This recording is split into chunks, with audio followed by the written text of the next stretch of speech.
Hey guys, what's going on? So today I'm talking a little bit about attitude, right? So for those of you that don't know, attitude is something we don't really think about, right?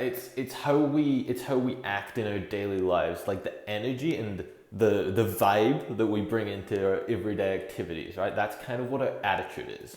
So people are actually really sensitive. They might not think about it. People are actually really sensitive to the type of attitude and type of energy you bring to a discussion, right? So someone that's negative is going to talk a little different from someone that's positive. And whether it's conscious or subconscious, people pick up on that, right? And they factor it into what they think of you as a person, okay? So it's really, you can understand why it's really important in the business to exude a very positive attitude, like pretty much all the time, because you're trying to get people to follow you. And people don't want to follow a negative person who's just naysaying, dream stealing, and just generally bad news, right? So it's definitely important to have a positive attitude.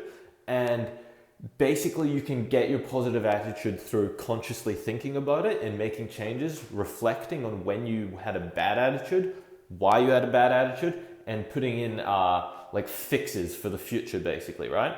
But an easy way to start to fix your attitude subconsciously is actually just through CDs, association, and books, right? So CDs, obviously, that's just listening to a CD. You're meant to listen to one a day, and if you do that, you would probably feel the massive change that you have, right? Because basically what you're doing is you're replacing your thoughts, which our thoughts are generally negative, so you're replacing negative thoughts with positive thoughts through the CD, right? And by doing that, we kind of program our brain to like put out positivity as well. It's like, because we take it in, so we put it back out, right? So then through association is like, that's just getting around your upline, right? So when you're around someone who's like a very positive person, it uplifts you, right? So there's a theory of like a thermostat, right?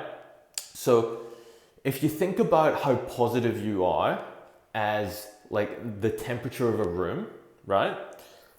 If you open a window, like temperature is going to go down a little bit, right?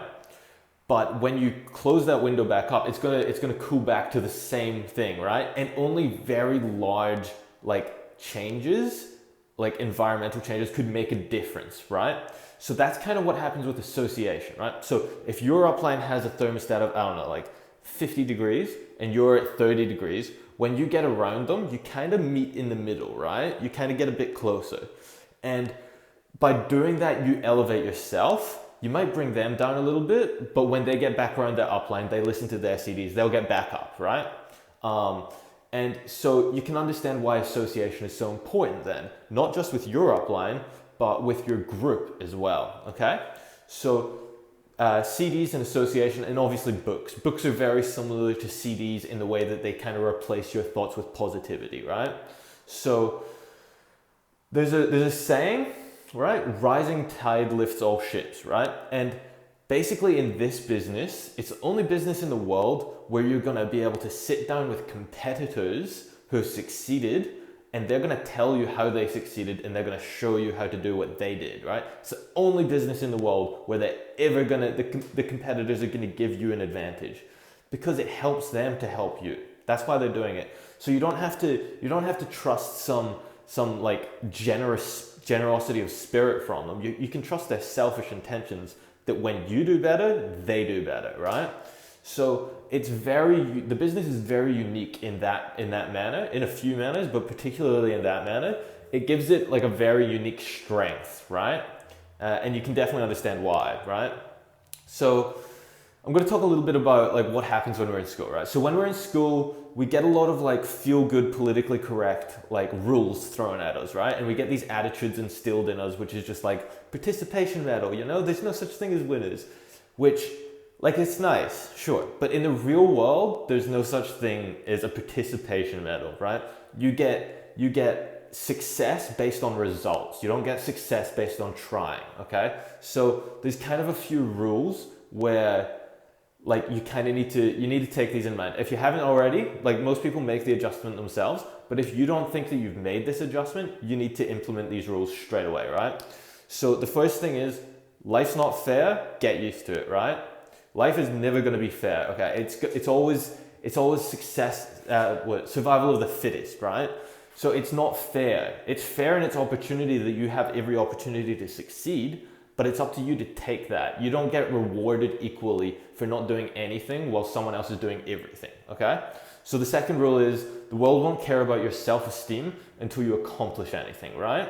So before you can feel good about yourself in the world's eyes, you need to actually do something with yourself. You need to be a meaningful member of society in order for the world to think that you're worthy of having any level of self-esteem, right? There's also this thing of like feeling deserved, right? So it's a feeling of entitlement, and it comes from being sheltered basically in school, right? So you're not going to come, this is the third rule, you won't be on 100K a year or vice president straight out of school, right? So basically you're not going to have either of those things till you've earned them, okay? And that's pretty fair if you ask me, right? But we definitely come out of school with this level of entitlement that we're just like, I'm going to fall into a 100K a year job and I'm going to have everything I want. No, you're not going to get that until you've earned it, until you've done the hard yards to do what's necessary to have that, right? And honestly, getting to that stage can be difficult, right? If it was easy, everyone would have it, everyone would do it. But you want something different from the norm, so you're going to have to do something different from the norm, okay? And then the fourth rule is you've got to take every opportunity you can to diversify your skill set, right? So basically that's about not specializing in a particular area. So school has kind of taught us that the best way to get paid is to specialize in one profession, but that's not true. That's the best thing that you can do for the economy, but most people don't actually work for the economy. They've been lied to and they've been told that the best way they can make a living is by specializing. But in reality, you want to be a master of nothing and a jack of all trades, right? You want to know a little bit about a lot rather than a lot about a little bit, right? And because it makes you more versatile, right? It makes you more versatile, and it means that you have a wealth of knowledge on a multitude of different arenas, and you're just inherently going to have more value to any team and any like dynamic that you join, basically, right? And the fifth rule is take responsibility for yourself and your mistakes, right? So this one all comes back to not making excuses. We have a very common like thing where nowadays people want to be a victim, right? So they'll make excuses for themselves and they'll be like, yeah, I wasn't good enough because of this. Sorry, they won't even say that. They won't even acknowledge that they weren't good enough. They'll be like, I was good enough. These things just happen to me. So they have like a very ingrained victim mindset, and you're gonna have to learn to just take responsibility for your own actions and learn from your mistakes, right? Because if you make mistakes and you're not learning from them, you haven't got the benefit of them. And mistakes have a huge benefit, right? Because what is it? Failure is a part of success. It's the most important part of success. I think it was Michael Jordan that said, I succeed on the level that I do, on the stage that I do, because I failed so many times behind closed doors. And that kind of comes back to practice makes perfect, but you can see there that he's owning whatever mistakes he has made, right? And so, yeah, basically in the business, the market plan allows us to duplicate ourselves, right? It allows us to duplicate money and time through a duplication of effort, right? Because if you're doing something and you teach your downline to do it, they're going to do it and they're going to teach their downline to do it. And through that duplication process, you're going to earn a lot of money because you're going to be on Ditto because you're smart. And basically you're going to build a very profitable business that way, right? And think about this, if you build a leg, like, I don't know, 20 down and you've got 6 of them, do you think you'll ever have to do it again? No, because they're going to be building it as well. So they're going to build your business for you, for them, for you, right? So you would never have to touch it again and it would still grow and it would still give you that residual income every year, every week. You know what I mean? So when we're showing the plan, there's kind of this thing where it's common amongst melancholies more so than anyone, but they want to know everything, right? They don't think they can sell a dream or sell the concept, because they're not trying to sell the dream, they're trying to sell the concept. So they're trying to sell the concept by knowing every bit of information. And it's good to be knowledgeable, but there comes a point where people just find it boring when you're going into every excruciating detail. And what's happened there is you're actually selling the concept on logic, right? Which is like, it's a big no-no. You want to explain logic, but you want to bring that logic back to emotional reasons to do it. Because nobody does anything for purely logical reasons.